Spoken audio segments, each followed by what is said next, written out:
feel like Coach Sweeney up here. He's kind of nice. I'm going to soak this in for a little bit. Basically I decided to come back to school, and the biggest thing that I want to say is just, I love Clemson University, and I'm excited and ready to get out there on the football field, and excited to see all the support they have for our team, and, just really turning the page and getting ready and geared up for football. So, right now I can take some questions if anyone wants to, ask anything. I think the question everybody just keeps throwing out there, and people that know you say there's no chance of it, but in the 11th hour, August the 14th, somebody, the Rockies call up and throw that life-changing money at you. What is your response to that? Basically what we said to them is we've been honest the whole time. We've told them the truth and what we're going to do. And whenever the 20th passed, I told them that there was not a chance that I'm coming back, or there's not a chance that I'm giving up football anymore. I'm going to come back and at least play this fall. And we're right now going to try to work on a deal that allows me to come back and play this fall, and then, ultimately go play baseball in the spring. Kyle, will that be how much of a distraction will that be for you as you're trying to get ready for football season? I don't think it'll be too big of a distraction. I think we have a good idea about what they're thinking, and I think hopefully we can reach a common ground and something that we can both agree with and feel comfortable on. How nerve-wracking was it being in the days leading up to July 20th, not knowing what was going to happen? I think on the 20th was pretty much the most nerve-wracking. I didn't really know what was going on, and we were just throwing numbers out and going back and forth with them, and it really went down to the last minute, and then I had to make a decision. And basically I had told them one thing, and we couldn't really agree on it, and I had to go back and make this decision, and I'm happy for it. It feels like it was the right thing for me to do, and I'm excited to be back here. Were you getting a bunch of texts from teammates and friends and things like that leading up? Like, tell us, what are you going to do? What are you going to do? My phone was blowing up, just like, well, what are you decided at like 12 o'clock in the afternoon? I'm like, I don't know yet, and I think it was a big decision for me, and I'm just happy that a lot of people were there supporting me and had my best interest. I was convinced at any point during this summer, were you convinced that you would not be back here? Did you ever think? Whenever you get drafted in the first round, you pretty much think that I was going to be gone, and I thought that for a little bit. And it's funny how things work out. Whenever I made a decision to come back, it just felt at peace, and it felt like it worked out for a reason. So I'm excited to be back here and be at Clemson. What was your reception yesterday when you got back with your teammates and started working out with them? I came early in the morning because I haven't really been running that much, so I figured it wouldn't be as hot. So there wasn't too many guys out there. There's probably 8 or 9 guys. So a lot of them were surprised to see me. They all obviously knew I was coming back, and it feels good to be down there with them and getting back in the flow with everything. What was Abbott's sales pitch? How persuasive was he? I think obviously he wanted me to come back.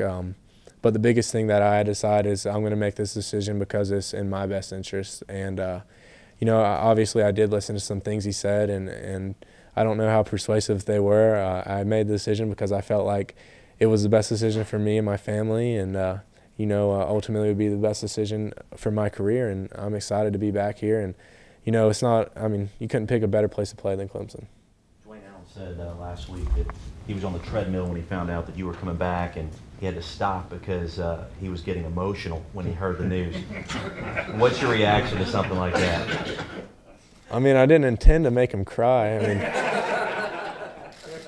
I'll throw him a couple balls, so I guess he should be happy, and hopefully we'll win a couple more games. And, I'm just glad that those guys, wanted me back and support me, and I'm happy to be out there playing with them. All those guys, put a lot of work in. Dwayne, a lot of the offensive linemen, wide receivers, and running backs, they've all been, busting it in order to get in shape and get ready to have a successful year. And I'm just happy I get to join them and get to come back and play alongside of them. How close are you to being in shape right now as far as being able to play? Oh, I'm good to go. I was running yesterday morning early and this morning, and I think the biggest thing was my body needed a break. It was beat down, and I was just fatigued, and I just had, nicks and knacks everywhere. And I think, the best thing for me to do was just to take time off, and that would have beat, me being somewhere working out, running, because, whenever you go through a football season, you take a lot of a beating. So, I feel like I'm comfortable right now, and I just have to get my body where it's able to be stable and withstand a whole, year.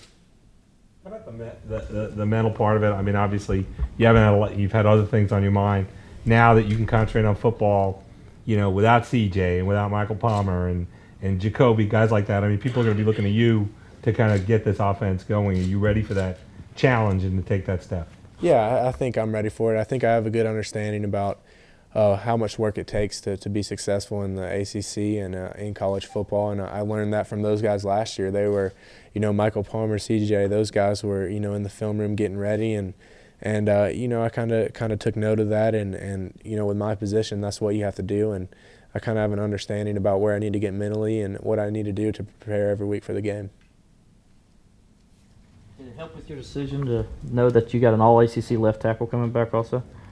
I think my offensive line is awesome, and I'm really ecstatic about that. Chris Harrison, he's a pretty good player, and he's always been ever since I've been here. And you know, those guys up front, Dalton Freeman, you know, at center, a guy that, you know, we can really, you know, connect on the calls and everything. He knows exactly what I'm thinking. It makes it so much easier for me, and I know what to expect from those guys, and you know, it's comfortable for me to come back to them. Early Wednesday morning, when you told Dabo that you were coming back and you called him, what was his reaction, his initial feedback when you told him the news? I think he said something like, "Hot damn," or something like that. I have no idea. And I just laughed, and I was like, all right, well, I kind of expected that to come out of him. But he was pumped up about it, and I was ecstatic too. I called Coach Napier, and you know, he's you know, getting a good game plan and installation stuff where we can sit down and go over it and get on the same page before we have to start going into this camp. And I feel good about it. And the biggest thing is my first year playing quarterback was pretty much their first year coaching. So we've went through a lot of learning curves together and kind of realized what it was going to be like to make it through a season. And we had a pretty good one last year, and hopefully we can learn from a lot of mistakes and kind of try to make this one a better one. That you didn't come back to lose football games. Oh yeah, he was sitting there telling me, well, you know, don't just come back because you think you have to. Is this really the best decision for you? And if you come back, you know, we want you to be ready to go. And I was just kind of smiling. I was like, I didn't really come back to lose, Coach. We're going to win if I come back, and we're going to jump into this thing and you know, go head first in and just try to work as hard as I can and prepare our team as best as I can in order to come out here and hopefully have a successful season and make it fun. And I think the only reason or the only way to make it fun around here is to win games, so that's our ultimate goal. How much better can you be this year with 14 starts? And this is usually a time when a lot of quarterbacks make a jump in productivity. I mean, honestly, I think I'll just know what to expect this year. Last year it took me, you know, 3 or 4 or 5 games just to get into it and kind of adapt, and I think going into this season I have an idea. I've played games, I've been in a lot of tough situations, so I can draw from that to help me play better. Kyle Labray's talked about Dabo. What about, did you talk with Jack and the baseball staff at all during all this? Yeah, we were definitely in contact, and I've been truly blessed here. I've got Coach Sweeney, who obviously has my best interest, and I got, you know, Coach Leggett and TR always there for me, giving me advice that whenever you look at it, it's what's best for me and not what is there in their interest. And I think that's one of the reasons why I came back, is because I knew that those guys have been loyal to me and have put a lot of time in to make me the player that I am. And you know, I'm just happy with my decision that I made and happy that I got people like that advising me and that are there to support me. So they're not putting any request in for a 4th baseball season, huh? I don't know about that one. He asked me today, he goes, so if you guys don't get anything done, he'll be back in the spring. I was like, yeah, you know, there's a chance, but you know, I mean, I don't know what's going to happen with that.